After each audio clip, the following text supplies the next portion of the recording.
Auschwitz was a very organized camp, and people were killed, but people were killed a very organized way.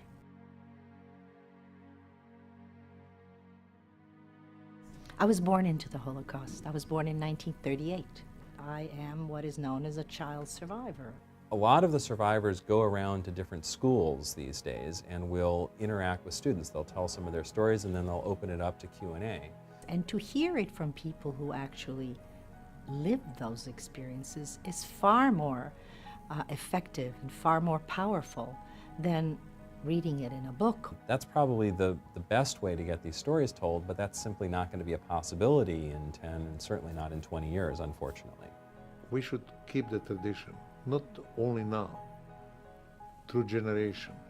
We were approached by USC's Shoah Foundation, which has been documenting the testimony of survivors of the Holocaust since the mid-90s. The Shoah Foundation has done this and did this from the beginning because, first of all, I think it recognized the incredible value and treasure contained in these first-hand accounts. Maybe we could create a far richer experience of hearing these stories. The idea is to show these survivors life-size, holographically, as if they're really sitting there in front of you or as close as we can come to it, and have the virtual version of them be able to understand questions asked by students and then figure out the best response. I've spoken to thousands of young kids in various settings, and they are incredibly curious. And we found that with about 12 hours of testimony, we can have a pretty believable 20-minute Q&A session with a survivor.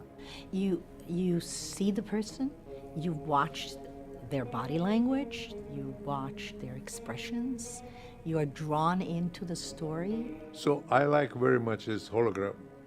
I think this is after the beer, that's the biggest innovation.